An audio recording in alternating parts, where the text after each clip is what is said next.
Okay student, तो hyper conjugation में हम लोग कहाँ तक पढ़ लिए थे, क्या पढ़ा रहे थे?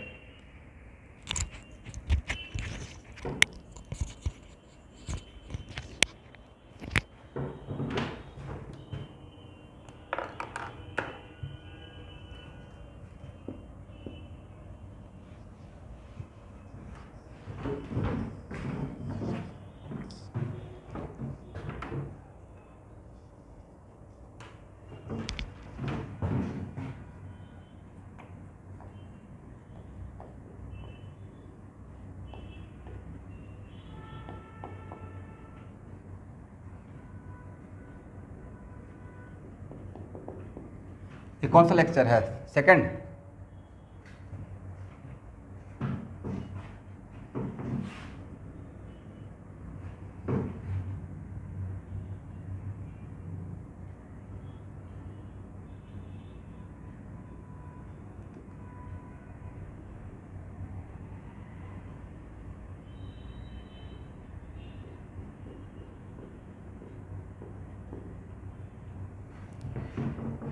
How many hyper कंजुगेबल hydrogen atom?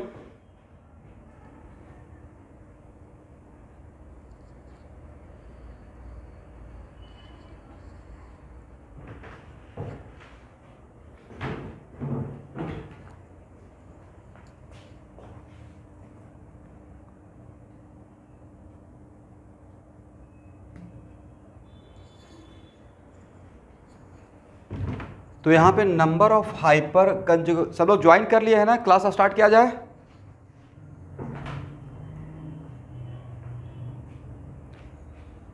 तो यहाँ पे how many number of hyper कंजुगेबल hydrogen atom, जो मैंने एक एग्जांपल लिया है।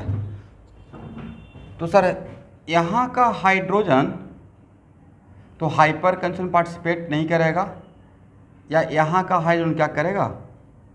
इवन इफ कि इसके साथ कंजुगेशन में दिख रहा है बट नहीं करेगा। वजह सर sp2 कार्बन है, राइट। और हम लोग को क्या सिखाया गया है, कौन सा हाइड्रोजन को हाइपर कंजुगेबल बोलेंगे?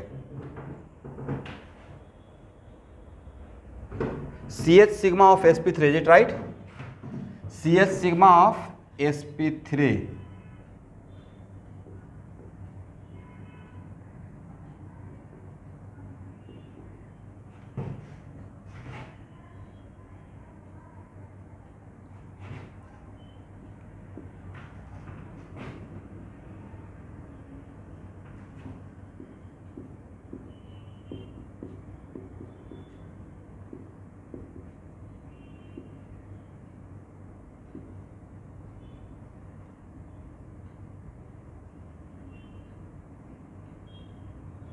चलो ड्रॉ करते चलिएगा।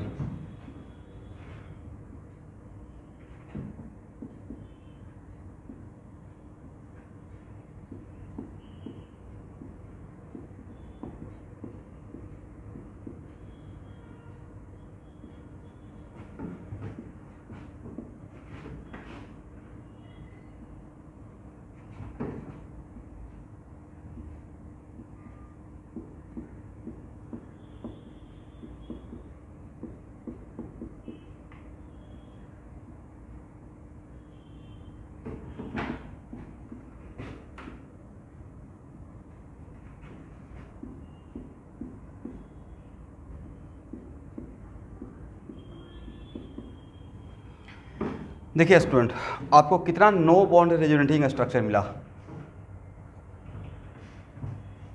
यहां से यहां तक? ए और ए सेम है या डिफरेंट है? डिफरेंट है भाई। रिंग के अंदर पाई बॉन्ड का लोकेशन देखिए, a first, a second, a third, a fourth और a fifth, is it right? Correct ना?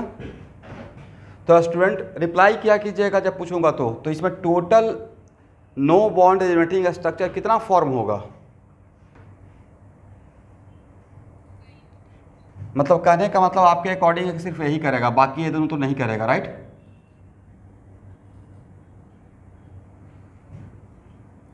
ये जो 5 मिला है due to one of the hyper कंजुगेबल hydrogen atom. अगर इसका नाम देते हैं HA, HB और HC, तो ये काम तो सिर्फ अभी HA किया है ना, राइट। जो काम HA करेगा वो काम HB भी करेगा, वो काम HC भी करेगा, करेक्ट ना एवरीवन। तो भाई यहाँ से भी इलेक्ट्रॉन का फ्लो शुरू होगा, तो यहाँ से चलेंगे तो अगेन ये सारा रिपीट होगा। तो सर फिर वो डिफरेंट कैसे होगा? यहाँ से जब होगा तो डिफरेंट होगा। One RS differ with respect to other RS with respect to what? With respect to location of pi bond, location of positive charge, location of negative charge and so on. अब यहाँ पे जो positive, देखिए ए और ए same है या different है? तो सर डिफरेंट है। इसमें जो पॉजिटिव चार्ज था वो HA पे था, इसमें पॉजिटिव चार्ज HB पे रहेगा, राइट। इस पॉइंट ऑफ व्यू से डिफरेंट हो जाएगा, करेक्ट ना।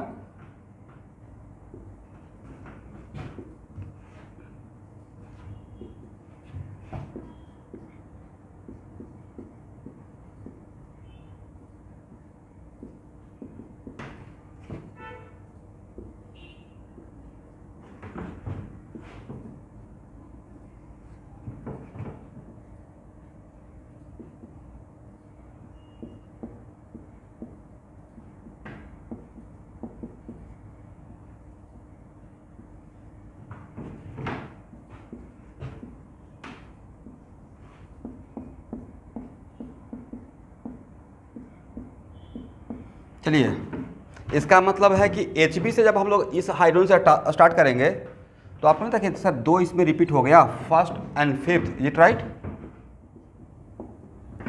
सिर्फ A नया है, A नया है और A नया है। ये तीनों जो नया मिला due to positive charge on hydrogen, is it right. तो इसका नाम बोल देंगे 6th, इसका नाम बोल देंगे 7th और इसका नाम बोल देंगे 8th, करेक्ट ना।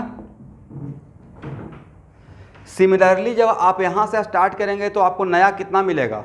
अगेन 5 मिलेगा या नया 3 मिलेगा? फर्स्ट एंड फिफ्थ तो रिपीट हो जाएगा, करेक्ट।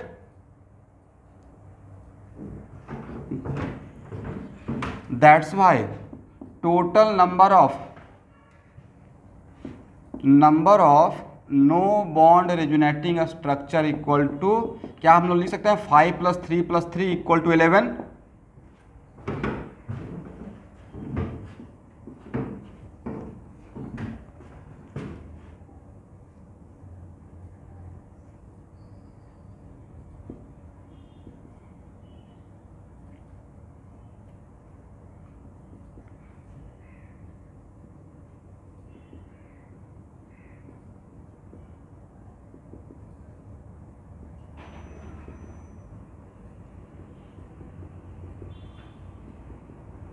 और कोई भी ग्रुप बेंजीन रिंग के साथ अगर हाइपर कंजूगेशन पार्टिसिपेट कर रहा है तो इलेक्ट्रॉन का फ्लो रिंग से बाहर की तरफ हो रहा है या बाहर से रिंग की तरफ हो रहा है?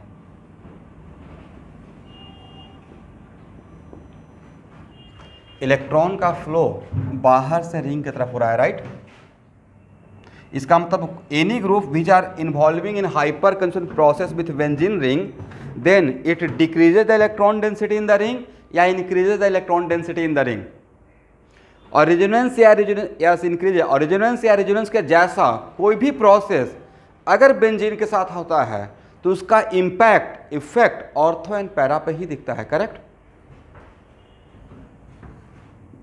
Del dash plus and del dash plus, ये आपका क्या हो गया? Resonance hybrid. स्टूडेंट मैंने एक चीज़ सिर्फ छोड़ दिया है, यहाँ पर जगह नहीं था, आप खुद से इसका कर लेंगे। मैंने इसका करके दिखा दिया कॉन्फिडेंस के लिए, राइट। इसका आप कर लेंगे सिमिलर फैशन। हाँ ना, कुछ नहीं बोलते हैं ना, हाँ बोलते हैं ना बोलते हैं। हो गया ना।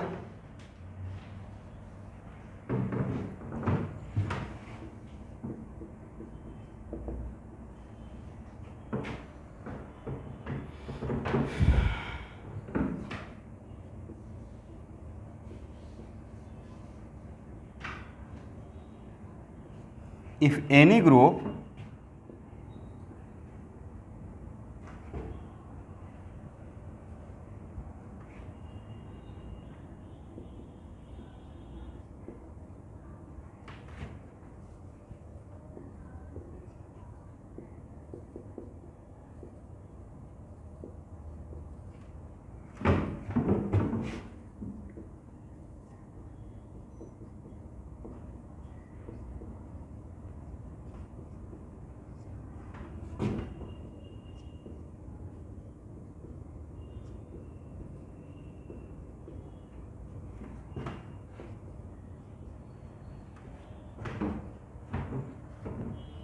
लिखे तो यहाँ के बाद मैं बोलता हूँ, if any group involve with benzene ring with the process of hyperconjugation, then it increases electron density in the ring. Then it increases electron density in the ring, and its effect appear on ortho and para position. And its effect appear on ortho and para position. Is it right? इसको हटाया जाए everyone.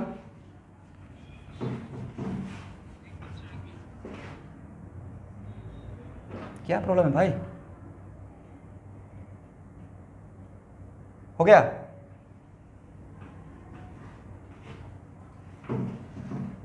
मेरा तो सिर्फ काम था first example का, बाकी तो आप खुद कर लेते, राइट?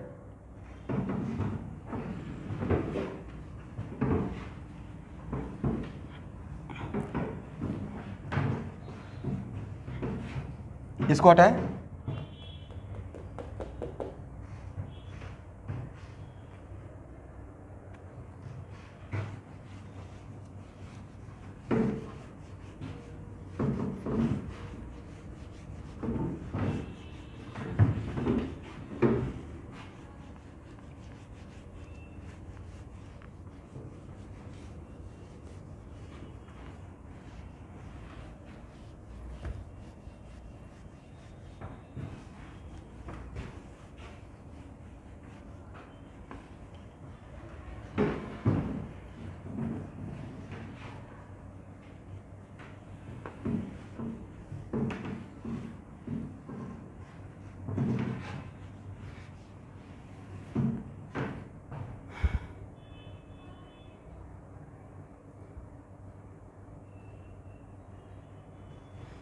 नेक्स्ट यहाँ देखिए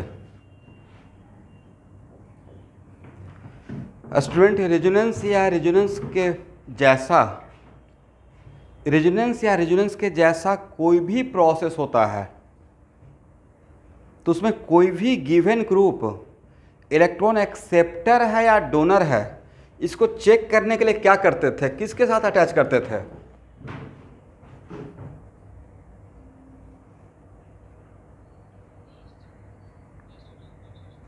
यस, इसका मतलब रेजोनेंस या रेजोनेंस के जैसा कोई भी प्रोसेस, तो रेजोनेंस तो हो ही गया, और रेजोनेंस के जैसा मतलब हाइपर कंजुगेशन का बात कर रहा हूँ, राइट? और अगर ए ग्रुप में इलेक्ट्रॉन का फ्लो यहाँ से यहाँ होता था तो इसको हम लोग डोनर बोलते थे, राइट?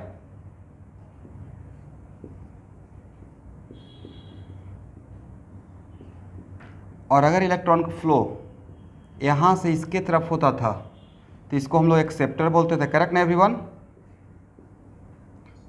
और अगर दोनों होता था तो एक्सेप्टर और डोनर दोनों बोलते थे, करेक्ट? पिछले क्लास में आपको क्या बताया हूँ, हाइपर कंजुगेशन में इलेक्ट्रॉन का फ्लो कहाँ से स्टार्ट होता है, जरा बताएं तो। मैंने एक ग्रुप लिया मिथाइल sp3 कार्बन, और अगर if this methyl involve in hyper conjugation with anyone, तो इसको क्या बोलें, एक्सेप्टर बोलें या डोनर बोलें उस प्रोसेस में? तो उसको चेक करने का तरीका क्या है, यहाँ भी सेम प्रोसेस। इसका मतलब है कि किसी भी ग्रुप का जिसमें sp3 कार्बन का CS सिग्मा इन्वॉल्व है तो उसका इलेक्ट्रॉन डोनेटिंग, पहले बात तो चेक करना है कि हाइपर कंजुगेशन का प्रोसेस क्या है, डोनर एक्सेप्टर। तो बताइए इसमें इलेक्ट्रॉन का फ्लो मैंने आपको क्या सिखाया है? In case of hyper conjugation flow of electron यहाँ से स्टार्ट होता है या यहाँ से स्टार्ट होता है? लेफ्ट साइड क्या होता है, ऐसे बोलना है ना सर, CH सिग्मा से स्टार्ट करेंगे, CH सिग्मा बॉन्ड से, राइट? इसका मतलब इलेक्ट्रॉन का फ्लो जिस ग्रुप के बारे में हम लोग बात करना चाह रहे हैं उससे CH डबल बॉन्ड CH2 की तरफ जा रहा है, राइट? इसका मतलब from here conclusion is that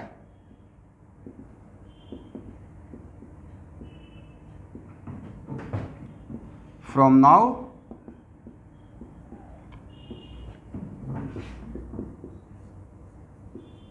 hyper conjugation is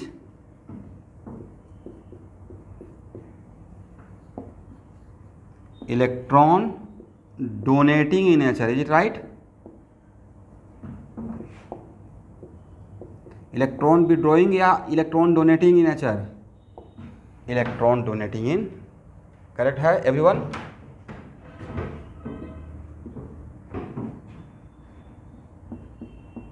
इसका मतलब हाइपर कंजुगेशन में किसके पास पावर, इलेक्ट्रॉन हाइपर कंजुगेशन के प्रोसेस से electron donating power through hyper conjugation का अगर ऑर्डर निकालना है तो भाई आपके पास ब्रह्मास्त्र ये है, ये बहुत अल्टीमेट चीज़ था, ठीक है? तो पहला बात तो क्या आज के बाद पूरे ऑर्गेनिक केमिस्ट्री के लिए दिमाग में आ गया ना, हाइपर कंजुगेशन को आज के बाद कौन सा प्रोसेस मानेंगे? इलेक्ट्रॉन विड्रॉइंग या electron donating in nature? Electron donating in nature, is it right? Yes, ये है CH3, ये है CH2CH3, करेक्ट? ये है CH3CH3 और ये है CH3CH3CH3। स्टूडेंट, एक कितना डिग्री अल्काइल? सर ये तो 1 डिग्री अल्काइल, करेक्ट? एक कितना डिग्री अल्काइल? सर ये 2 डिग्री अल्काइल, करेक्ट ना? एक कितना degree alkyl? Sir 3 degree alkyl, correct? इसको हम लोग एक्सेप्शनली 1 डिग्री अल्काइल में काउंट करते हैं, लेकिन इसको CH3 ही मान के चलिए। तो मुझे इन चारों के बीच में कंपेयर करना है किसका, कैसे हम लोग कंपेयर करते थे NH2 और OH का, कि किसका इलेक्ट्रॉन डोनेटिंग पावर ज़्यादा है, राइट? इन सिमिलर फैशन इन चारों में electron donating power through hyper conjugation, तो भाई electron donating power through hyper conjugation, तो हाइपर कंजुगेशन में इलेक्ट्रॉन डोनेट, हाइपर कंजुगेशन के प्रोसेस से जो इलेक्ट्रॉन डोनेट करता है उसका सोर्स क्या है? सोर्स देखिए तो सोर्स क्या था? तो सर सोर्स था CH सिग्मा, राइट? मतलब हाइपर कंजुगेबल हाइड्रोजन एटम, करेक्ट ना? इसलिए क्या यहां से हम लोग कंक्लूजन कर सकते हैं electron donating power through hyper conjugation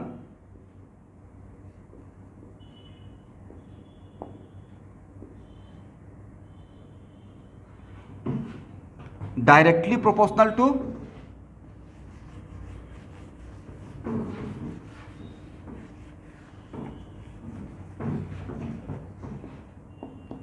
number of hyper कंजुगेबल hydrogen atom, correct ना?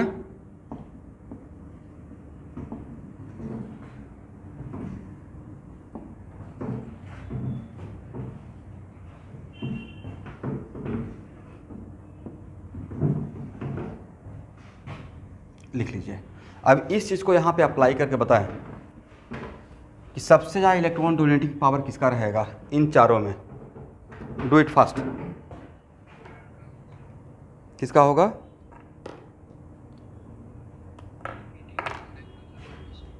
थ्री डिग्री अल्काइल का ज़्यादा होगा। क्या नाम है आपका?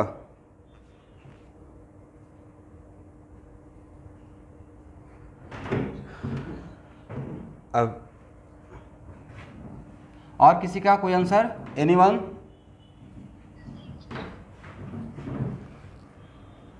भाई तो अभी तो बताए थे कि जिसका भी चेक करना रहेगा वो डायरेक्टली देख कर करेंगे या इसमें अटैच करेंगे। इसको अटैच करना है, करेक्ट ना? पेन चलाना पड़ेगा। देखिए तो how many hyper कंजुगेबल, number of hyper कंजुगेबल कितना? 3 ना? यस। और CH3CH2 को इसके साथ अटैच करके देखना था ना कि इसके पास कितना है। How many number of hyper कंजुगेबल? 2। मुझे समझ में आ गया कि आप लोग 9 देखे तो खुशी का ठिकाना नहीं रहा। 3 3 6 3 9, राइट? वो सब 9 हाथी का दांत था दिखाने का, उसमें एक भी काम का नहीं था।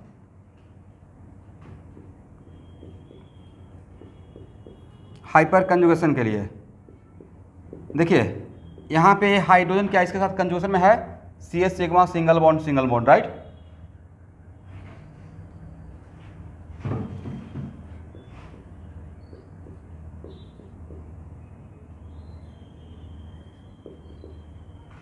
इसमें कितना हाइपर कंजुगेबल 1,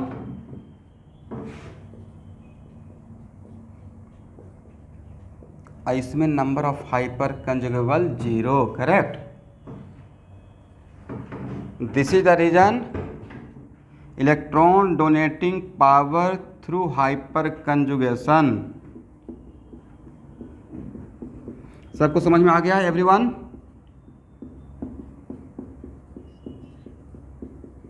ए ऑर्डर रहेगा, ये डायरेक्ट ऑब्जेक्टिव आ जाएगा। मतलब CH3 greater than 1 degree R, greater than 2 degree R, greater than 3 degree are.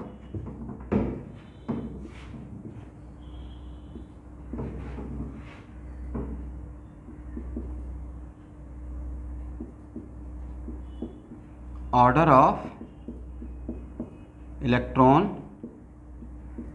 Donating power through hyperconjugation. मतलब हाइपर कंजुगेशन में इलेक्ट्रॉन डोनेटिंग पावर, मतलब जिसके पास हाइपर कंजुगेबल ज़्यादा रहेगा उसके पास electron donating power through this process ज़्यादा होगा, करेक्ट ना?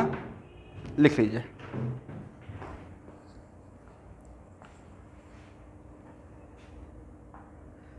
यहाँ तक क्लियर है? हाँ,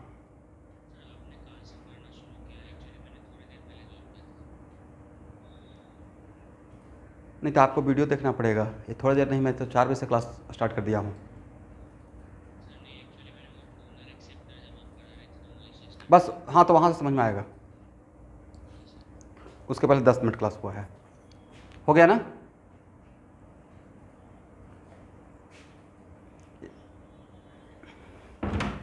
इसको हटाएं।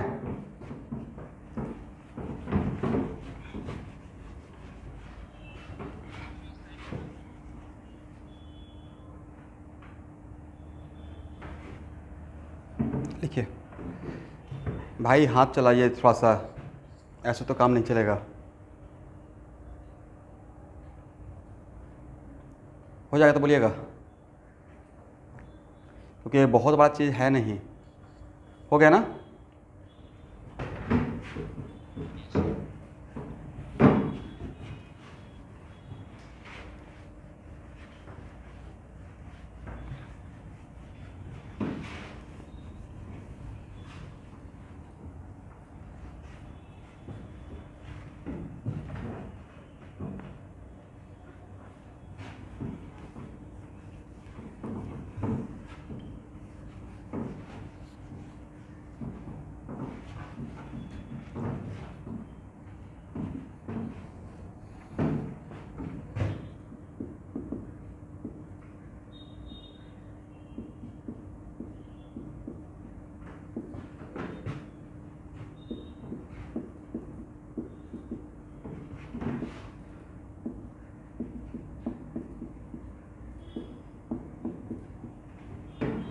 Order of electron density in the ring. Order of क्या हो जाएगा अब हाइपर कंजुगेशन का नॉलेज होने के बाद?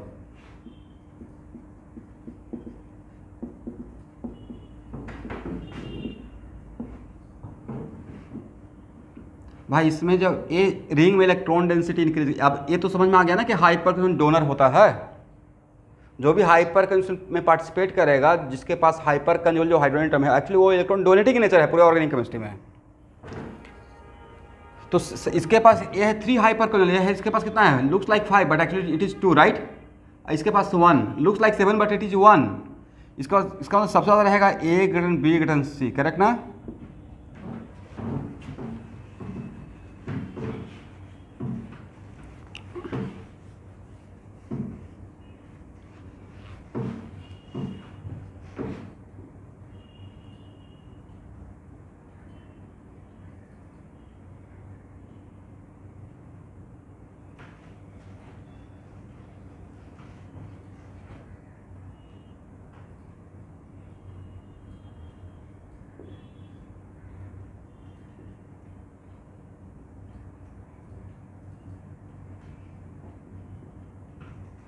How many number of hyper conjugable hydrogen atom?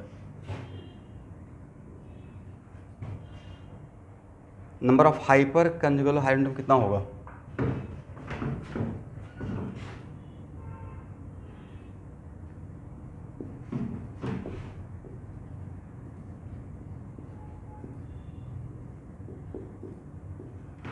जल्दी से सब लोग आंसर दें।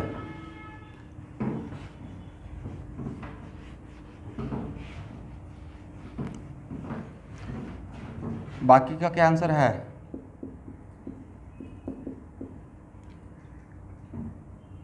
क्रैश कोर्स के बच्चे अगर रॉन्ग आंसर देते हैं चलेगा। Looks like 3, correct.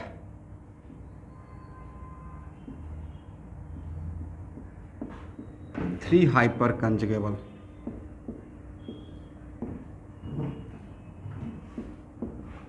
But correct answer is what? 2 hyper conjugable, correct ना?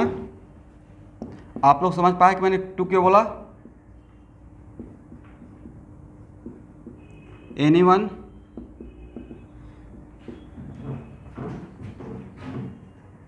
कौन, किनको समझ में नहीं आया?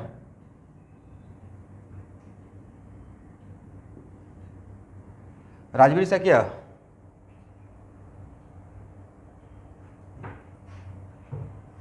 चलिए, नहीं बिल्कुल समझाएंगे, लेकिन यहाँ पे अभी मेरे पर ट्रस्ट करना पड़ेगा। ओल्ड बैच, सॉरी क्लास 12 के स्टूडेंट को सबको ये बात समझ में आ जाना चाहिए था। This is the case of bridge head carbon, right? अब बोलेंगे ही नहीं। अब ब्रिज हेड कार्बन पे बताए हैं sp2 पॉसिबल नहीं होगा, right? If it participate in hyper conjugation, क्या ये बात नहीं पढ़ाए हैं?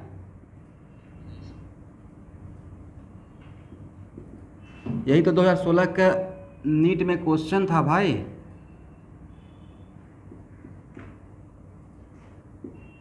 अगर ये पार्टिसिपेट करेगा then this carbon becomes what? sp2, जो कि पॉसिबल है या सिंपली इम्पॉसिबल है। तो क्रैश कोर्स के बच्चे अभी बस सिर्फ यही जान जाइए कि इस टाइप का स्ट्रक्चर में ये ब्रिज हेड कार्बन है। अगर ऐसा स्ट्रक्चर एग्जाम में आ जाए तो ब्रिज हेड, इसको बोलते हैं ब्रिज हेड कार्बन। क्योंकि अभी आपके लिए इतना सफिशिएंट टाइम नहीं है, बस इतना ही स्ट्रक्चर देख कर गेस कीजिएगा। तो ब्रिज हेड कार्बन पे sp2 कार्बन सिंपली इम्पॉसिबल होता है। तो अगर एक हाइड्रोजन हाइपर कंजुगेशन पार्टिसिपेट करेगा then this carbon becomes sp2 which is not possible. This is the वजह कि बाकी सारा क्राइटेरिया था, एक कंजुगेशन में दिख रहा था, 2 1 3 लग रहा था, बट करेक्ट आंसर होगा 2, करेक्ट ना? चलिए, और हाइपर बोलिए हाइपर कंजुगेशन कौन करता? अच्छा, यहाँ पे एक एग्जाम्पल और लेते हैं।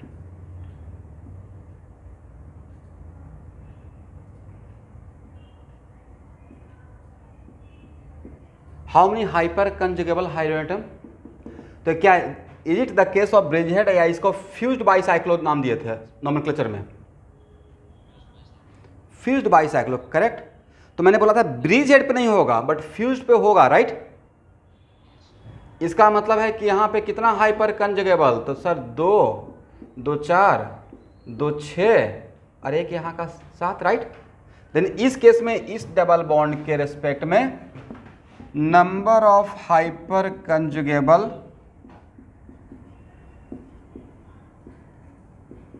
Hydrogen atom equal to 7। Then no bond resonating structure कितना होगा? 7 + 1 = 8, क्योंकि एक ही डबल बॉन्ड के साथ इन्वॉल्व है, राइट? 7 तो होगा 7 हाइड्रोजन का कारण और एक ओरिजिनल स्ट्रक्चर, राइट? चलिए इसको हटाएं।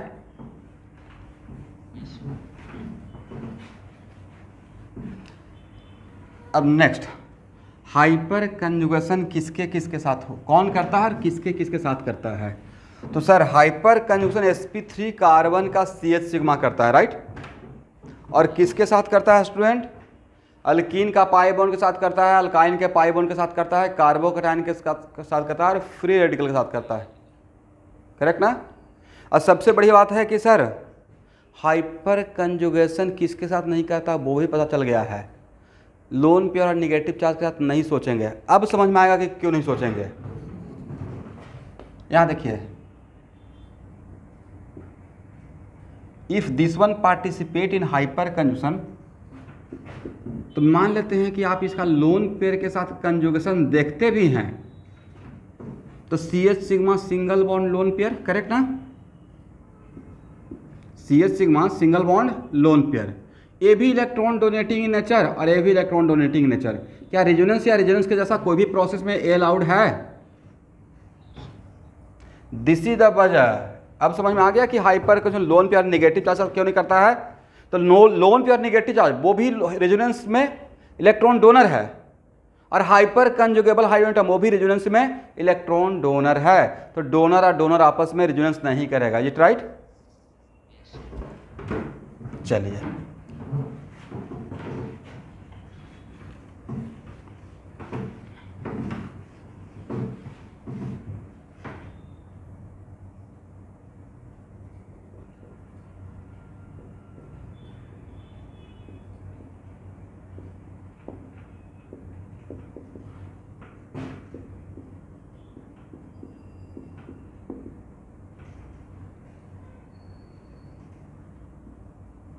हाइपर कंजुगेशन विथ कार्बोकैटायन, ठीक है।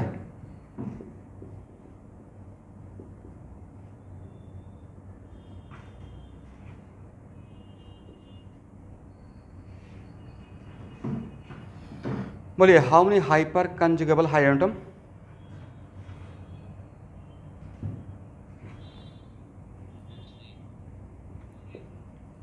और अगर ये हाइपर कंजुगेशन में पार्टिसिपेट करेगा तो इलेक्ट्रॉन का फ्लो ऐसे होगा, करेक्ट ना?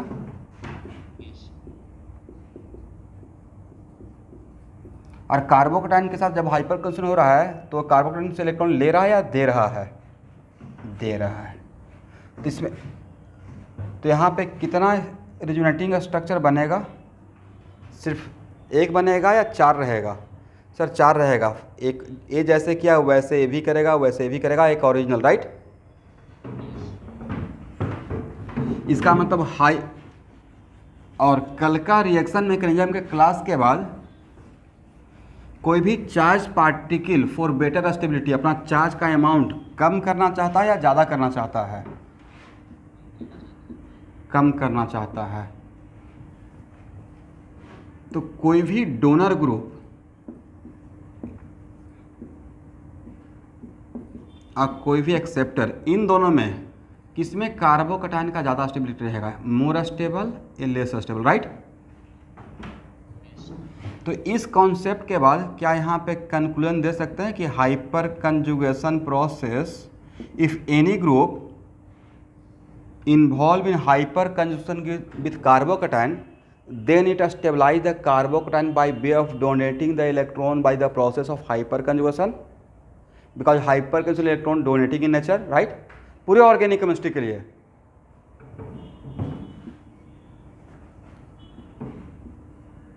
इफ एनी ग्रुप, तो भाई इफ एनी ग्रुप में कौन सा ग्रुप रहेगा? अल्काइल ही तो रहेगा, राइट? मतलब sp3 कार्बन का CH सिग्मा रहेगा, करेक्ट ना एवरीवन? इफ एनी ग्रुप मतलब एनी ग्रुप मतलब मैं हम लोग अल्काइल के बारे में बात कर रहे हैं, करेक्ट? नॉट अल्किनाइल और alkynyl. If any group involve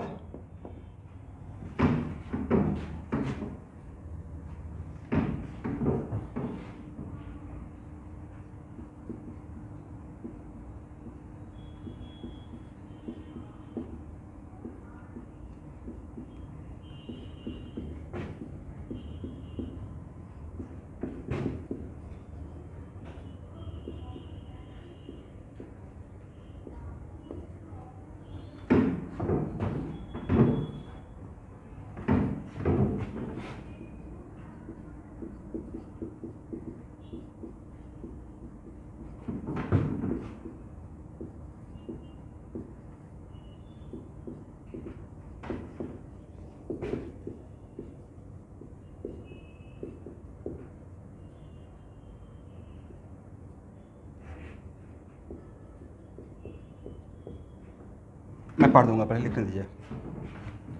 if any group मतलब alkyl involve with carbocation by the process of hyper conjugation, then it increase the stability of carbocation because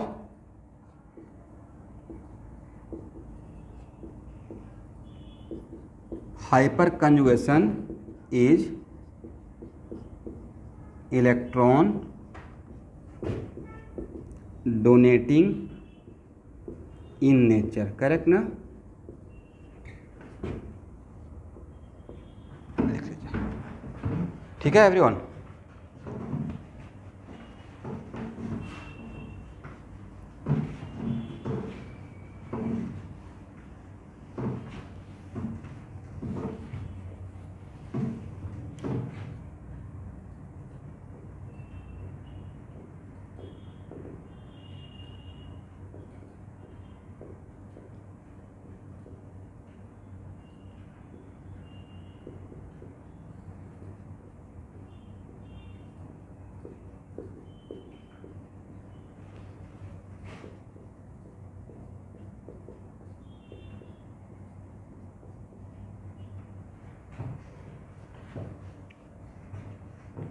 एक कितना डिग्री कार्बोकैटायन, क्या बोल सकते हैं 3 degree. एक कितना डिग्री कार्बोकैटायन, एक कितना डिग्री, और ये CH3+, एक्सेप्शनली 1 डिग्री, बट इसको CH3+ में काउंट करेंगे। सब में नंबर ऑफ हाइपर कंजुगेबल, बोलिए तो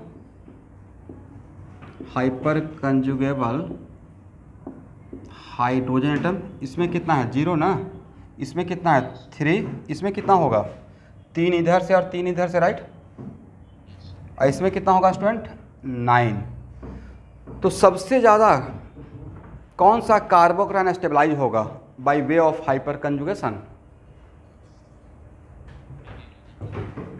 यस, अगर इसको हम लोग A बोलें, इसको B बोलें,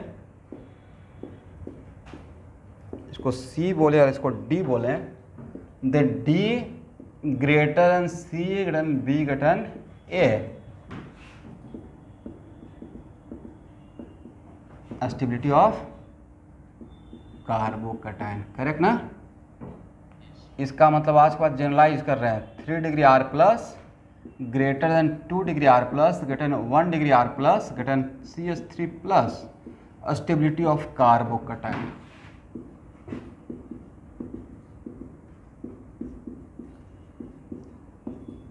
माइंड में क्या चल रहा है, ये तो लिख रहे हैं, but back of the mind चल रहा है due to hyper consumption, right.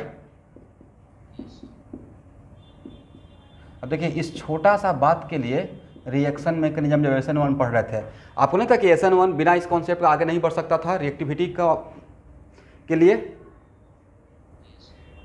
अब आज के क्लास के बाद आपका ट्रिपल टाइम्स कॉन्फिडेंस बढ़ जाएगा जब SN1 के बारे में बात करेंगे तो, क्योंकि वहाँ पे क्या देखना है, स्टेबिलिटी ऑफ कार्बोकैटायन देखना है, करेक्ट।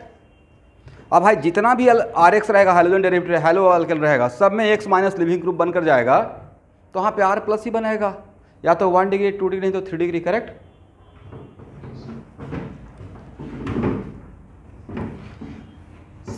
GOC पार्ट बहुत बढ़िया होना चाहिए, तभी रिएक्शन सही से आप एनालाइज कर पाएंगे। समझे क्रैश कोर्स का स्टूडेंट? आपको लगे GOC पार्ट बहुत स्ट्रॉन्ग होना पड़ेगा। ऑर्गेनिक केमिस्ट्री बिल्कुल रिलेटेड है एक दूसरे से, अलग है, रिलेटेड है, हाईली सिस्टमैटिक है। फिजिकल केमिस्ट्री में कोई भी चैप्टर एक दूसरे से आप अलग इंडिपेंडेंट चैप्टर पढ़ सकते हैं, बट ऑर्गेनिक में एक सीक्वेंस है, मतलब इसके बाद ये पढ़ना चाहिए, इसके बाद ये पढ़ना चाहिए, इसके बाद ये पढ़ना चाहिए। Okay,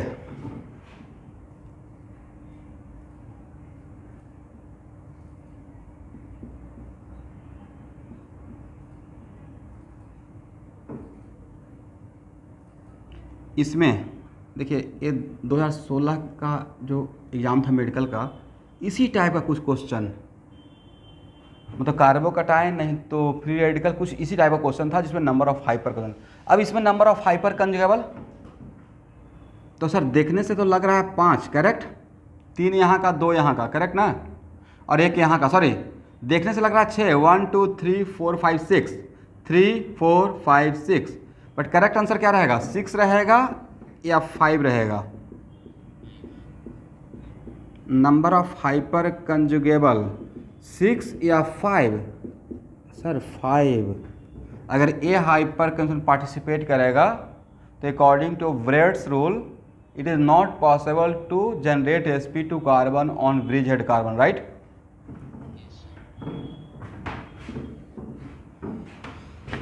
okay everyone,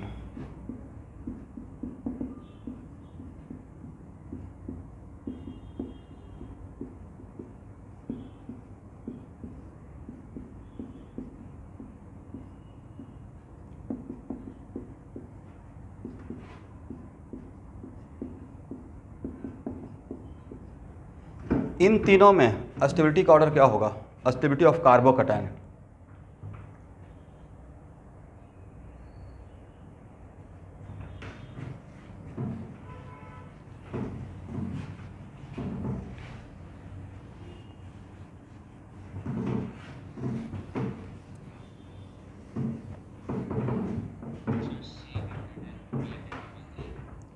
very good. इसमें नंबर ऑफ हाइपर कंजुगेबल कितना है? 4 है। इसमें कितना है? 5 है और इसमें 6 है। तो जिसके पास नंबर ऑफ हाइपर कंजुगेबल कार्बोकैटायन के साथ ज़्यादा इन्वॉल्व रहेगा उस केस में कार्बोकैटायन को ज़्यादा इलेक्ट्रॉन मिलेगा, right? That's why C greater than B greater than A, stability of carbocation.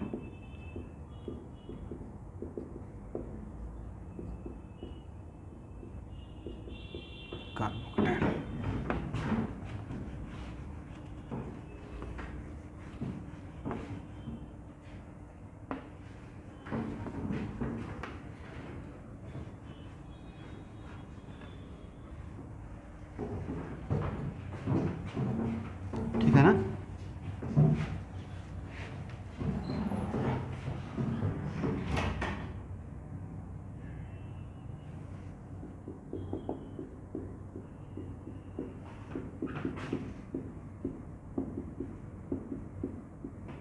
मेरा क्वेश्चन है how many hydrogen atom involve in hyper conjugation with carbocation. How many hydrogen atom involve in hyper conjugation with carbocation.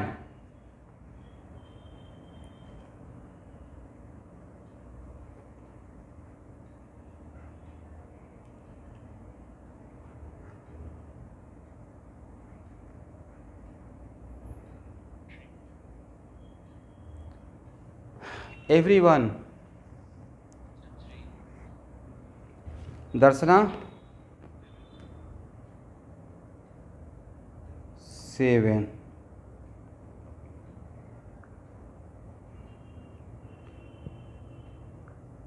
और किसी का answer?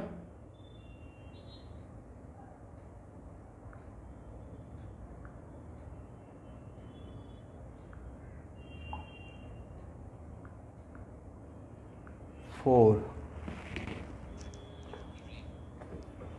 3, 4। तो जो लोग 4 सोच रहे होंगे वो इसको भी काउंट कर रहे होंगे मोस्ट लाइकली, राइट? भाई इसको क्यों काउंट करेंगे? एक ही बात कितना बार बोलेंगे? तो 11वां बार बोल रहा हूँ। हाइपर कंजुगेशन में कौन सा हाइड्रोजन को हाइपर कंजुगेबल मानेंगे? फिर से बोलिए मेरे साथ। sp3 कार्बन का CH सिग्मा, इट राइट? क्या ये हाइपर कंजुगेबल रहेगा? देन अब आंसर बताइए। Correct answer is 6। Hyper conjugation के लिए hyper conjugation is it depend on distance या it is distance dependent provided extended conjugation available, right? Present. लिखिए फिर से एक लाइन। Hyper conjugation process is distance independent provided extended conjugation available, provided extended conjugation present।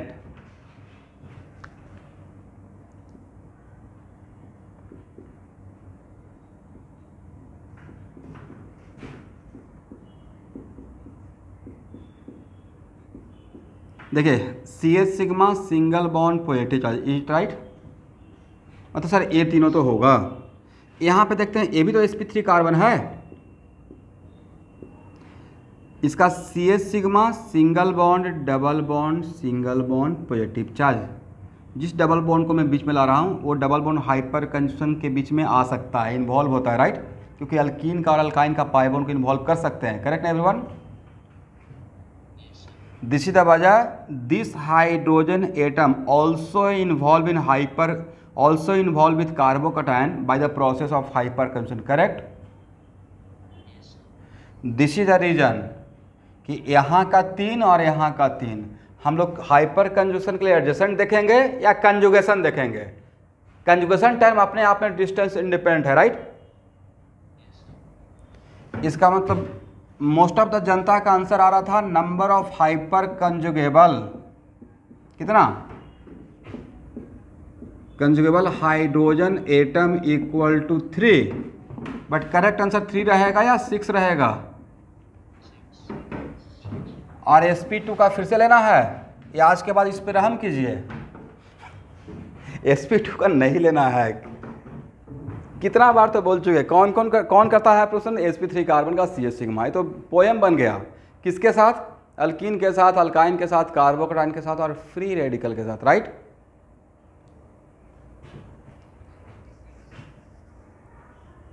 दिख जाता था conjugation में, आगे तक भी देखेंगे, कंजुगेशन वाइड टर्म है, राइट।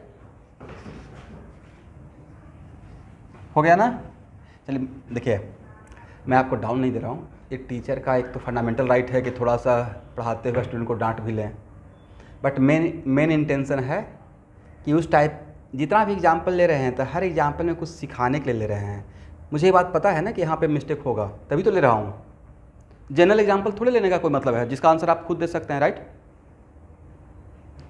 यहाँ पे मुझे पता है कि यहाँ पे स्टूडेंट से जैसे 4 भी आप बोल दिए, ये भी पता है कि ऐसा शायद इसको काउंट कर लेंगे, फिर अगर इसको काउंट नहीं भी करेंगे तो फिर इसको सिर्फ काउंट करके छोड़ देंगे, बट करेक्ट आंसर ये भी रहेगा और ये भी रहेगा। मैंने कंजूशन चेक किया, CH sigma, single bond, double bond, single bond, projector, correct ना।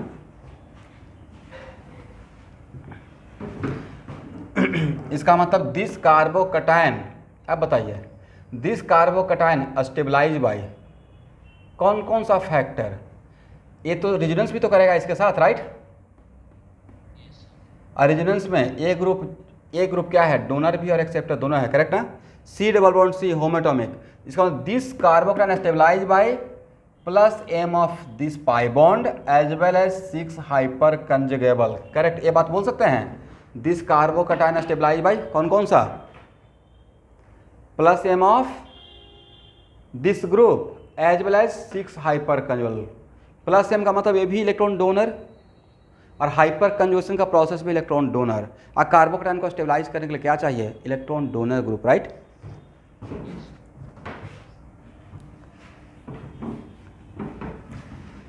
तो इस बार अगर नीट में और या जेईई मेन में नंबर ऑफ हाइपर कंजुगेबल या स्टेबिलिटी ऑफ कार्बोकैटायन का क्वेश्चन आएगा तो अब बनेगा, ठीक है।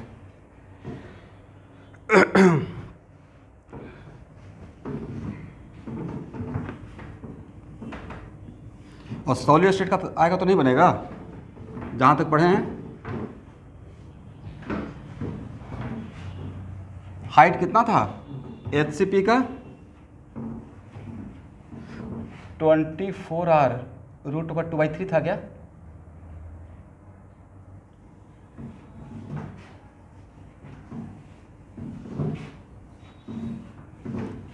भूल गए आप लोग। सर कितना याद रखें, हर दिन एक नया बात हो रहा है। नेक्स्ट क्वेश्चन, एक कार्बोकैटायन इस ग्रुप के साथ हाइपर कंजुगेशन के थ्रू रिलेटेड है या नहीं है, जरा क्रॉस चेक करके बताइए तो।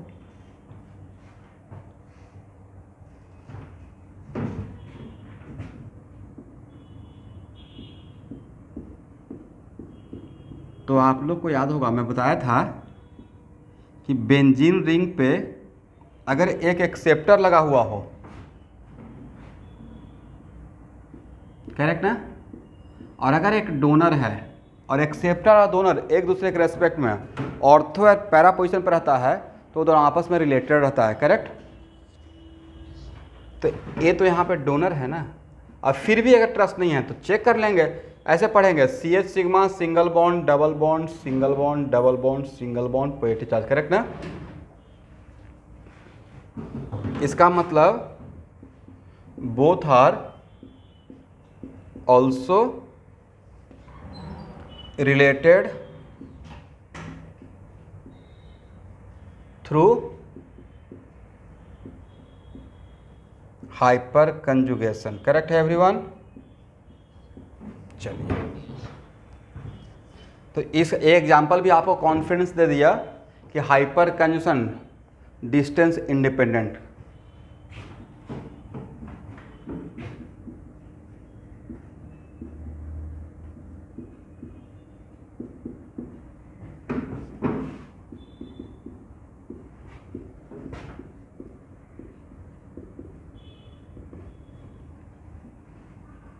अब लिखिए hyper conjugation with free radical.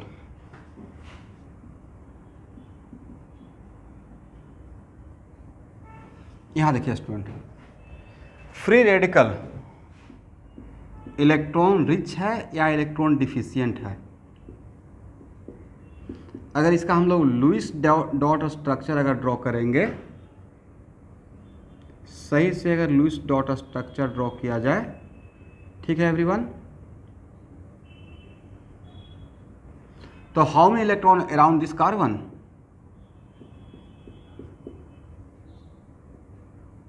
Yes, 7 electron around this carbon. Then how many electron less than octet? It is 1 electron less than octet. Correct ना? भाई it is very important to note that atomic number 1 से लेकर 10 के बीच में helium को छोड़ दिया जाए तो बाकी सब अपना ऑक्टेट फुलफिल करना चाहेगा, राइट? क्योंकि ऑर्बिट एटॉमिक नंबर 1 से 10 के बीच में आउटर मोस्ट ऑर्बिट में हाइड्रोजन को छोड़ दे और हीलियम को छोड़ दे तो ए आउटर मोस्ट ऑर्बिट में एस और पी और सब सेल है, और एस और पी में मिलाकर 4 बॉक्स बनता है, 3 पी का और 1 एस का, राइट? और 4 बॉक्स में मैक्सिमम कितना 8 इलेक्ट्रॉन ही रह सकता है। दिस इज द वजह कि और एटॉमिक नंबर 10 तक ऑक्टेट रूल चलता है। बियॉन्ड दैट मे और may not octet rule fulfil हो भी सकता है, नहीं भी हो सकता है, बिकॉज आफ्टर 10 डी सबसेल भी आ जाता है। करेक्ट? एनीवे, तो ये है फ्री रेडिकल। क्या होता है फ्री रेडिकल? पहला point, free radical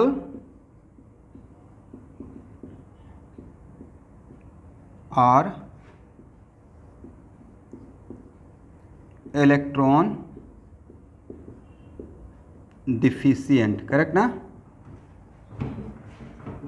free radical electron deficient है।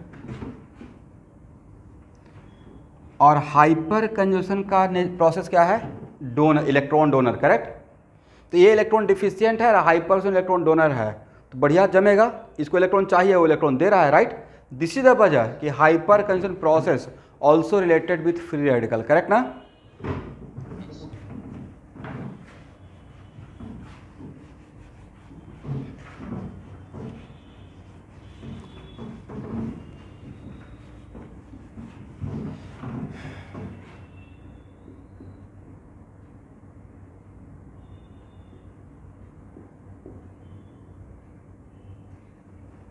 How many hyperconjugable hydrogen atom with this free radical?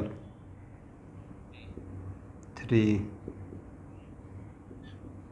इसका मतलब इस फ्री रेडिकल को कितना हाई, और यहाँ देखिए इसके पास 1 इलेक्ट्रॉन ऑलरेडी है।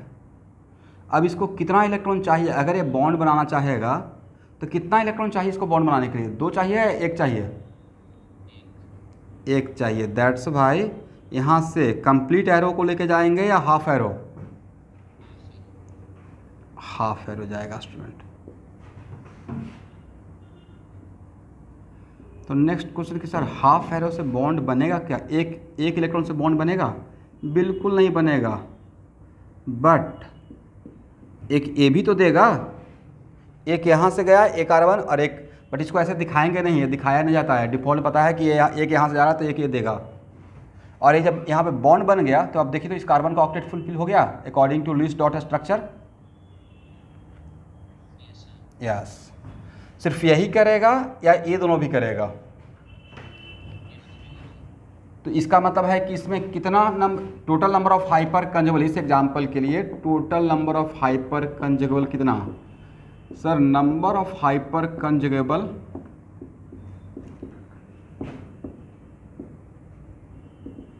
हाइड्रोजन एटम रहेगा 3। NBRS कितना हो जाएगा इसमें? No bond presenting structure, 3 plus एक ओरिजिनल 4, करेक्ट ना।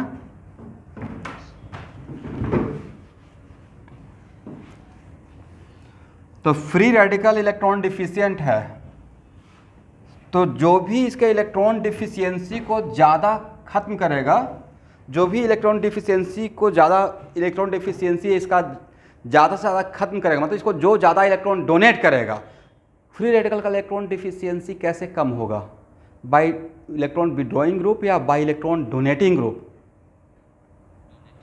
इसका मतलब है hyper conjugation destabilize the free radical या increase the stability of free radical.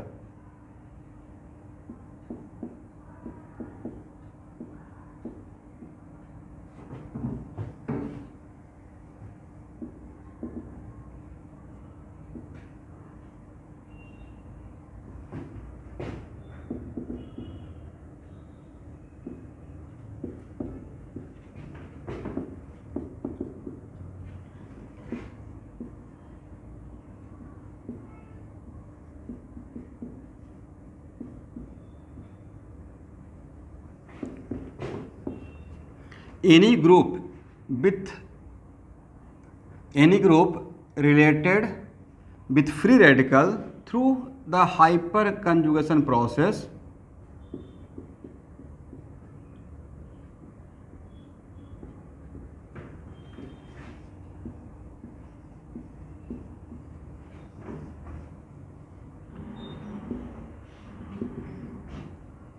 increases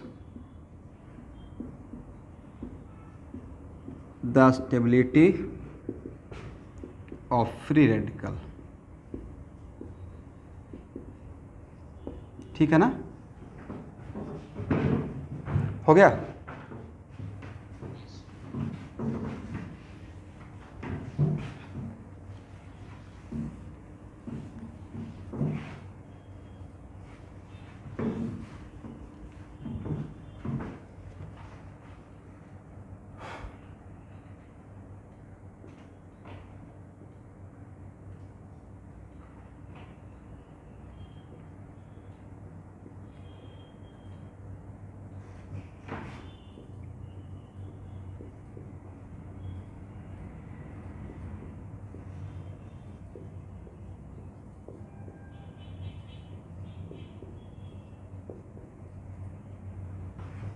एक कितना degree radical, 3 degree R radical, correct. एक कितना डिग्री, एक कितना डिग्री, 1 डिग्री। सब में नंबर ऑफ हाइपर कंजुगल बोलिए तो, कंजुगेबल हाइड्रोजन एटम। इसमें कितना मिलेगा स्टूडेंट, सर 0, इसमें 3, इसमें 6, इसमें 9। किस फ्री रेडिकल को सबसे ज़्यादा इलेक्ट्रॉन मिल रहा है through the hyper conjunction process. Very good. इसका मतलब है इसमें NBRS भी अगर एक कॉलम में लिख लेते हैं, नो बॉन्ड रेजोनेटिंग स्ट्रक्चर, इसमें तो खैर यहाँ पे हो ही नहीं रहा है। इसमें कितना NBRS बनेगा, 4 बनेगा ना। इसमें कितना बनेगा, 7। इसमें कितना बनेगा, 10। समझ रहे हैं मैंने 10 क्यों लिखा। सर 9 हाइड्रोजन है तो एक तो ए ओरिजिनल, बाकी 9 हाइड्रोजन। क्या सारा हाइपर कंजुगेबल हाइड्रोजन एटम एक ही साथ फ्री रेडिकल के साथ हाइपर कंजुगेट करेगा या 1 बाई 1 1 बाई 1 1 बाई 1। और एमंग दिस 4 अगर इसका नाम दे दिया जाए ए, इसका नाम दे दिया जाए बी, इसका नाम दे दिया जाए सी, इसका नाम दे दिया जाए डी, तो stability of free radical through hyperconjugation क्या हो जाएगा, stability of free radical through hyperconjugation. क्या ऑर्डर होना चाहिए student, sir D greater C greater B greater A, right. इसका मतलब 3 degree R radical greater 2 degree R radical greater 1 degree R radical greater CH3 radical. What the main sense behind it. Answer देने के पीछे का कुछ तो reason रहा होगा, हाइपर कंजुगेशन, करेक्ट। लिख लीजिए, ड्यू टू हाइपर कंजुगेशन। यहाँ तक समझ में किसी को प्रॉब्लम?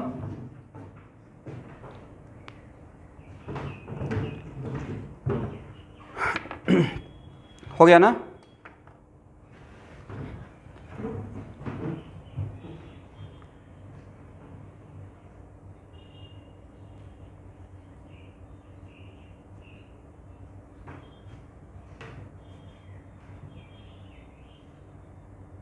इसको हटाएं।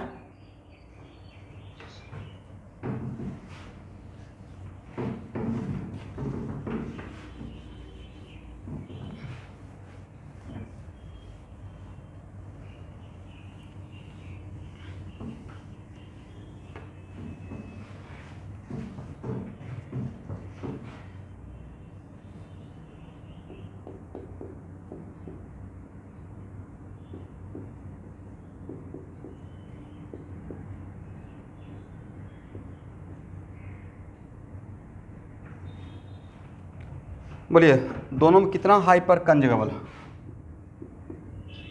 नंबर? यहाँ भी हाइपर कंजुगेशन हो रहा है, यहाँ भी हो रहा है, राइट?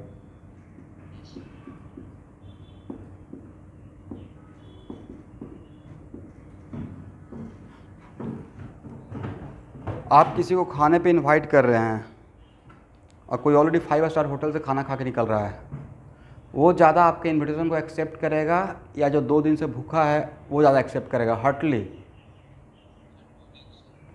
वेरी गुड, आंसर तो मिल गया।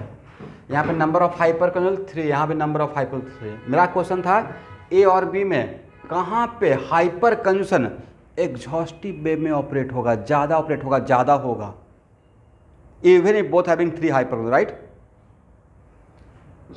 ए में वजह सर ए है 2 इलेक्ट्रॉन लेस देन ऑक्टेट, ये ज़्यादा इलेक्ट्रॉन डिफिशियंट है, राइट? इसको ज़्यादा इलेक्ट्रॉन चाहिए था तो ये हाइपर कंजुगेशन थ्रू ज़्यादा पुल करेगा, ज़्यादा लेगा। और ये कितना इलेक्ट्रॉन डिफिशियंट था? 1 इलेक्ट्रॉन डिफिशियंट था, राइट? इसका मतलब ए और बी में even if in both system there are 3 hyper conjugable, but फिर भी इसमें मुझे लगता है कि ए में A greater than B magnitude of hyper conjugation process, correct? आप समझे मैंने क्या समझाया?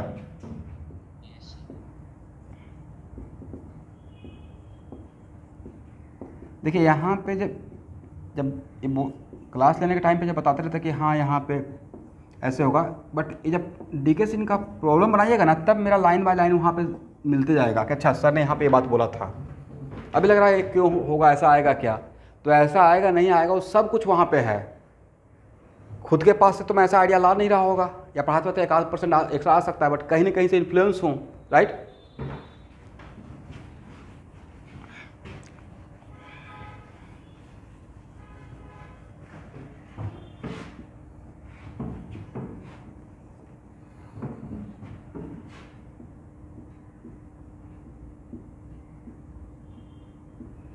आज से 30 ईयर्स या कम से 25 तो पक्का 25 ईयर्स पहले क्वेश्चन आ चुका है।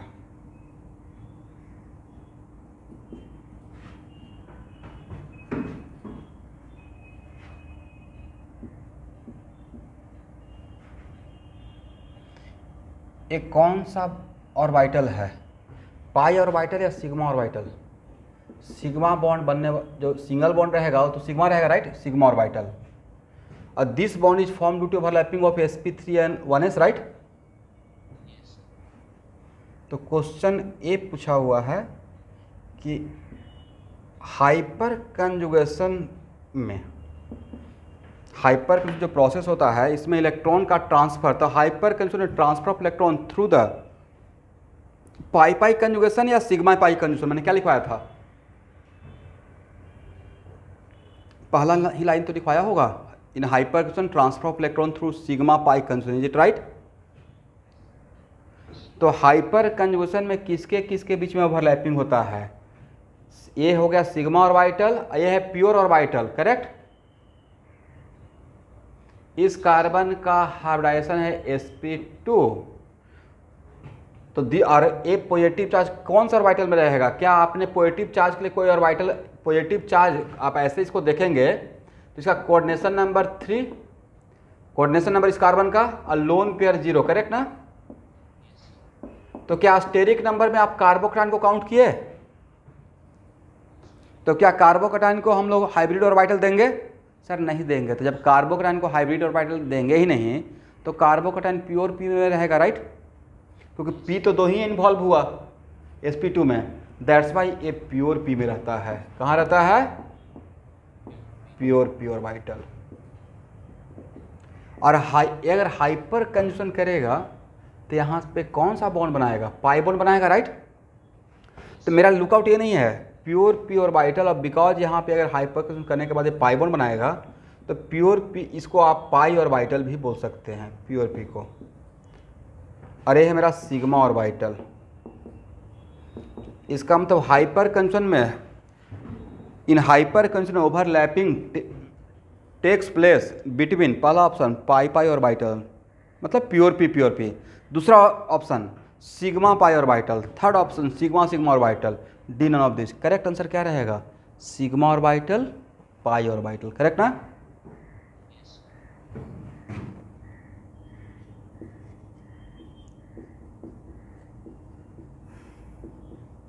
इन हाइपर कंजुगेशन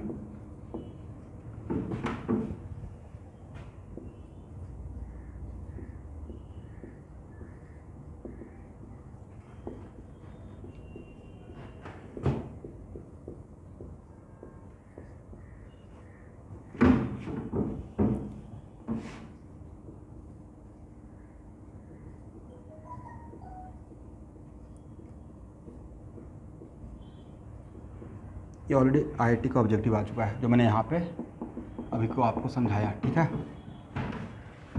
लिख लीजिए।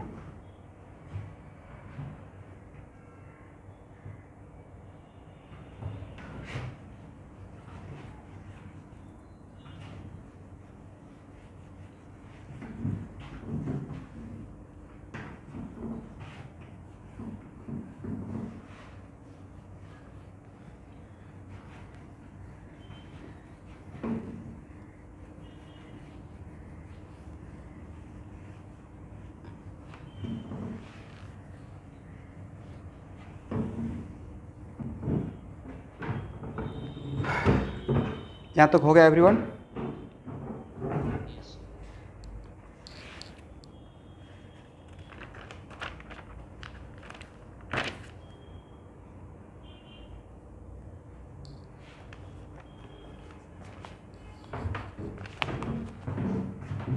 एक और पॉइंट लिखिए, just like resonance, just like resonance, hyperconjugation, just like resonance, hyperconjugation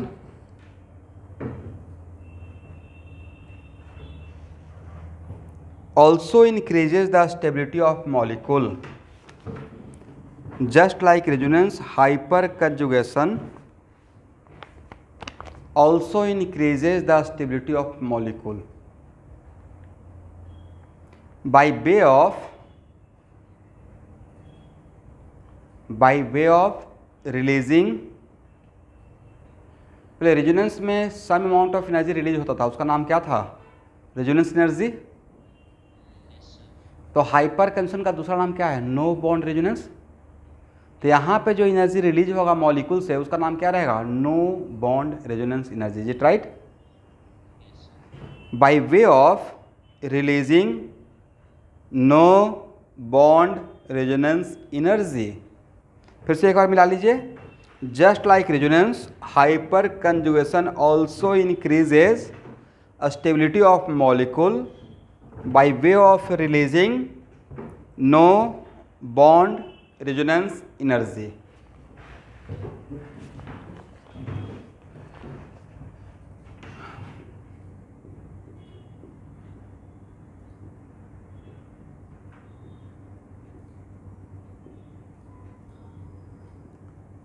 तो क्या हम लोग लिख सकते हैं? No bond resonance energy directly proportional to number of hyper कंजुगेबल hydrogen atom, जहाँ पे हाइपर कंजुगेबल हाइड्रोजन एटम ज़्यादा रहेगा वहाँ पे हाइपर कंजुगेशन का प्रोसेस ज़्यादा होगा, और जहाँ पे हाइपर कंजुगेशन का प्रोसेस ज़्यादा होगा वहाँ पे ये एनर्जी ज़्यादा रिलीज होगा। करेक्ट ना?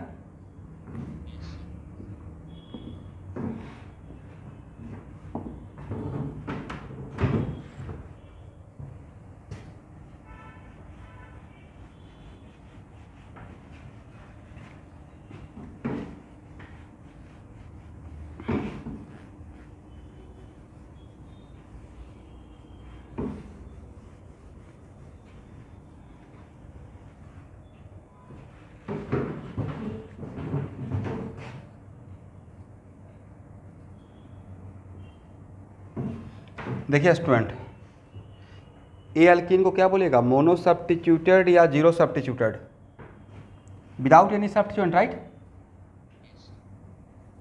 इसे क्या बोलेंगे? Mono substituted. देखिए तो बोल सकते हैं ना?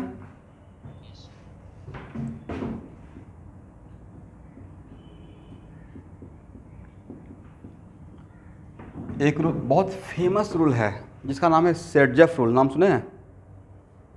आगे सुनिएगा, ऑर्गेनिक केमिस्ट्री में बहुत फेमस है। अक्रेस का उसका स्टूडेंट पक्का सुने होंगे, एलिमिनेशन रिएक्शन में बहुत आता है। तो ए है मेरा डाई सब्स्टिट्यूटेड, करेक्ट?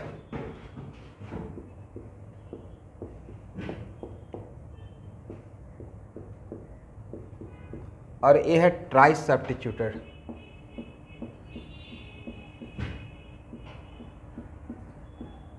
और ये है tetra substituted. A B C D and E. बोले सबसे ज़्यादा नो बॉन्ड रेजोनेंस एनर्जी कहाँ पर रिलीज होगा? सर यहाँ पे होगा, 12 है, राइट? नंबर ऑफ हाइपर कंजुगेबल कितना है? 12 ना। यहाँ पे नंबर ऑफ हाइपर कंजुगेबल, यहाँ पे नंबर ऑफ हाइपर कंजुगेबल है 12, यहाँ पे नंबर ऑफ हाइपर कंजुगेबल है 6, यहाँ पे है 9, यहाँ पे है नंबर ऑफ हाइपर कंजुगेबल 3 है, यहाँ पे 0। इसका मतलब है कि अगर हम लोग सिर्फ अल्कीन का बात करें इस डबल बॉन्ड का, राइट, तो क्या यहाँ से बोल सकते हैं कि more substituted alkene are more stable, more substituted alkene are more stable with respect to less substituted? तो आज के बाद इन जनरल और भी कोई फैक्टर रहेगा, बट ये भी एक फैक्टर है। आज के बाद इन जनरल मतलब कहीं कहीं पे एक्सेप्शन भी रहेगा। तो सर एक्सेप्शन क्यों आएगा? तो एक्सेप्शन के पीछे का वजह है कि हो सकता है कोई फैक्टर स्टेबलाइज कर रहा है और दूसरा फैक्टर हो सकता है डीस्टेबलाइज कर रहा हो। लाइक यहाँ पर अगर ग्रुप थोड़ा बड़ा हो जाएगा तो स्टेरिक रिपल्सन क्रिएट होगा, और रिपल्सन में ऑलवेज एनर्जी इंक्रीज करता है, right? But in general more substituted alkene are more stable with respect to less substituted, because due to hyper conjugation, correct? इसका मतलब सबसे पहले हम लोग नो बॉन्ड रेजोनेंस एनर्जी का ऑर्डर निकाल लेते हैं। नो बॉन्ड रेजोनेंस एनर्जी का ऑर्डर इन पांचों में क्या रहेगा? E greater than D greater than C greater than B greater than A. Is it right?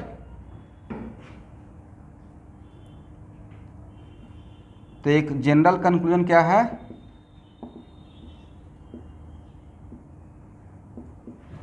More substituted alkenes are more stable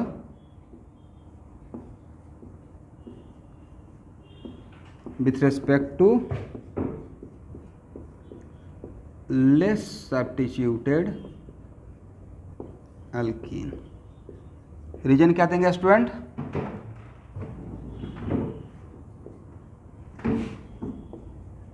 due to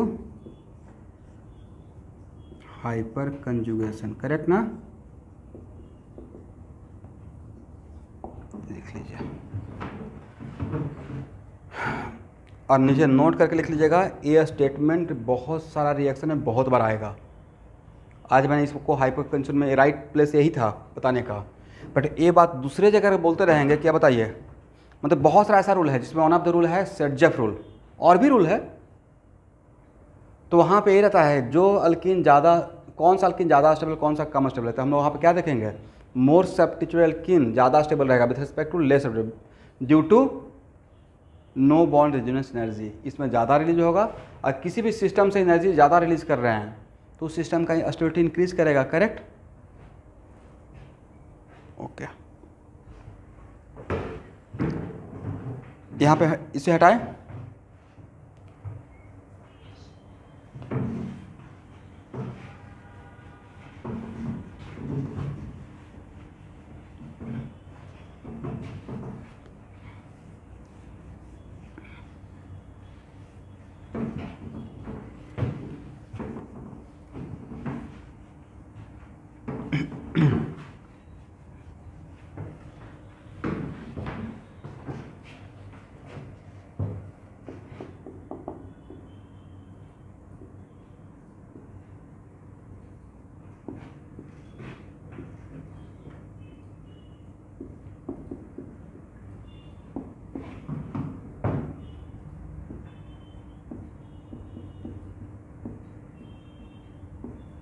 A B C में no bond resonance energy का order क्या होगा?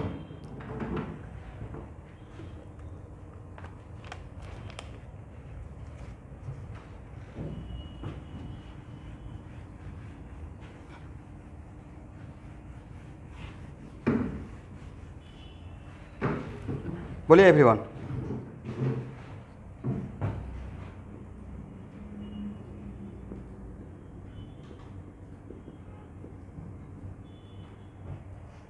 ये तो clear cut है भाई। इसमें कितना हाइपर कंजुगेबल, इसमें कितना हाइपर कंजुगेबल है? 10, वेरी गुड। इसमें कितना? 7, 2 2 4 3 7। और इसमें कितना? 4, 2 और 2 4। ये कितना सब्स्टिट्यूटेड? डाई। ये कितना? ट्राई। ये कितना? Tetra, right. C greater B greater A, correct ना?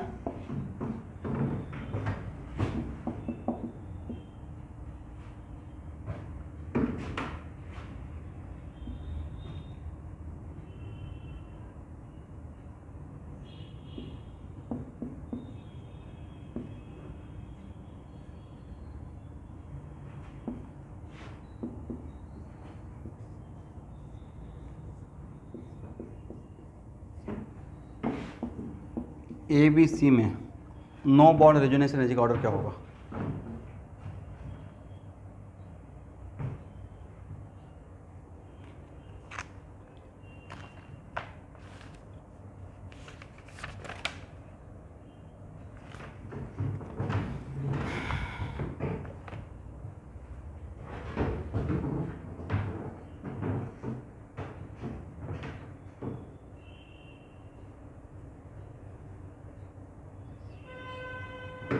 तो स्ट्रेट फॉरवर्ड है। इसमें हाउ मेनी हाइपर कंजुगेबल?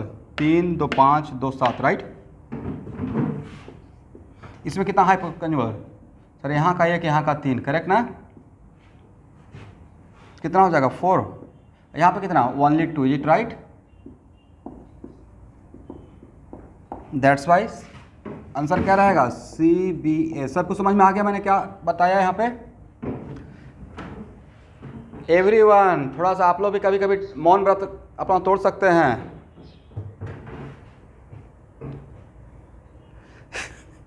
क्या प्रॉब्लम होता है? क्या मन करता है? बिल्कुल नहीं बोलें, सिर्फ समझते रहें।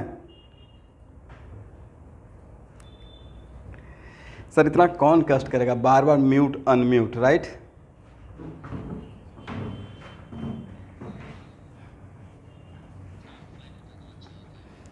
क्या बताएं, इसका दर्द तो सबसे ज़्यादा मैं फील करता हूँ।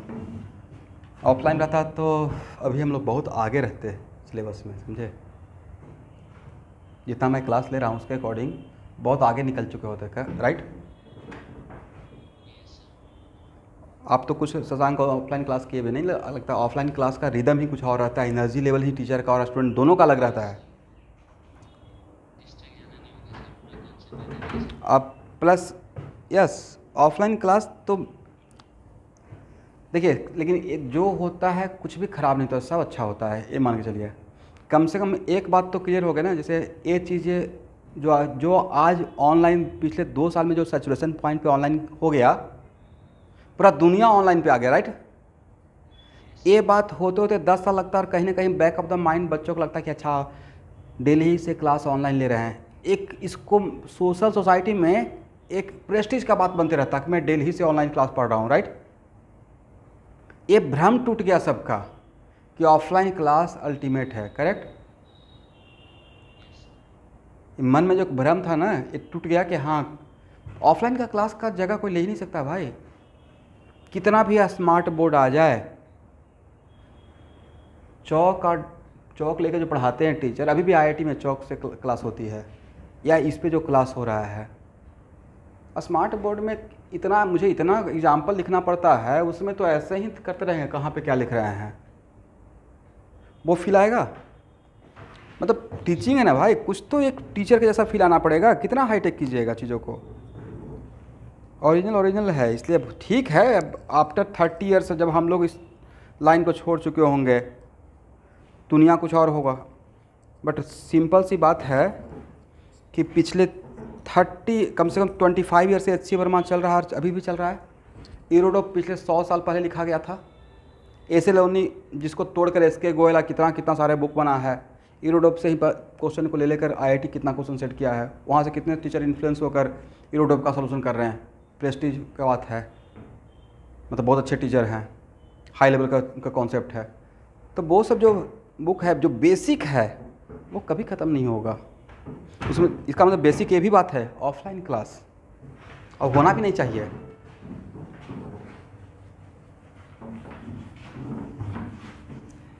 क्या कीजिएगा, मैं इस बात को समझ सकता हूँ, बट मैं भी चाहता हूँ कि बच्चे कम से कम जो घर से भी क्लास कर रहे हैं, कुछ तो जागते रहें, देखते रहें, सुनते रहें। इसी बहाने बड़ा ऑनेस्ट इंटेंशन है। देखिए, मैं ज़्यादा बैच ना ही ज़्यादा सेंटर। एक सेंटर है कैटलिस्ट का, जू रोड तिनियाली, पिछले 10 साल से एबव KFC 3rd फ्लोर। वो भी पहले 1st फ्लोर ही था, जिसमें KFC अभी देखते हैं, उसी में कैटलिस्ट चलता था। उसके बाद बहुत लोग अपना प्रोफेशन को थोड़ा डाइवर्ट करते रहे, इंटीग्रेटेड एंड ऑल दिस, या 10 सेंटर। मैं एक ही सेंटर से सेटिस्फाई हूँ। मतलब 10 जगह ओपन कर देंगे, हो सकता है कि 2 पैसा ज़्यादा आ सकता है, बट मैं बच्चों के साथ ऑनेस्ट नहीं रहूँगा। अभी क्या है कि मेरा सारा टाइम आपको मिल रहा है, राइट। मतलब मेरा और कहीं किसी सेंटर पर टाइम नहीं जा रहा है। आप मेरे नाम से अगर यहाँ पे ज्वाइन किए हैं कि राकेश से जाकर केमिस्ट्री पढ़ेंगे, तो सारा टाइम आपको मिलेगा A to Z। और अगर 4 क्लास ज़्यादा भी लेना तो आप ही कुल क्लास लेंगे, और इसी इंटेंशन के साथ आगे भी काम करते रहेंगे। ऐसा नहीं केमिस्ट्री में अपने नाम से एडमिशन लिया, किसी और को इंटरवा रहा हूँ। बिल्कुल क्रिस्टल क्लियर। मतलब एटलीस्ट बच्चों के साथ एटलीस्ट टीचिंग में ऑनेस्ट रहें।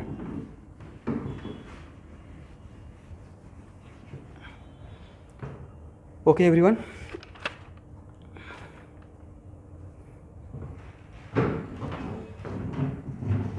तो 1 मोर क्लास फॉर हाइपर कंजुगेशन। आज के इतना ही रहने दीजिए। आज मैं ऑफिस से ही क्लास ले रहा हूँ, मुझे घर जाकर एक और क्लास लेना है। तो नेक्स्ट क्लास हाइपर कंजुगेशन का लास्ट क्लास रहेगा। लास्ट नहीं, उसका हाफ टाइम में ही हाइपर कंजुगेशन ख़त्म हो जाएगा और तब शुरू हो जाएगा इंडक्टिव इफेक्ट। और इंडक्टिव इफेक्ट खत्म होने के बाद मेजोमेरिक इफेक्ट ऑलरेडी आप लोग को पढ़ा चुके हैं, लेकिन मैं इसको दोबारा डील करूँगा। बट मोटा मोटी मेजोमेरिक इफेक्ट का 80% चीज़ें डील कर चुका हूँ, राइट। जिसको रेजोनेंस में डोनर बोलते हैं, उसी को मेजोमेरिक इफेक्ट में प्लस एम बोलते रहेंगे। तो मेजोमेरिक इफेक्ट खत्म होते ही क्या शुरू हो जाएगा, रिएक्शन इंटरमीडिएट, मतलब कार्बोकैटायन। और कार्बोकैटायन का स्टेबिलिटी का माहौल यहाँ से ही बनना शुरू हो गया।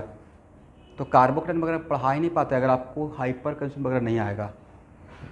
ओके, आज के लिए इतना ही। Thank you.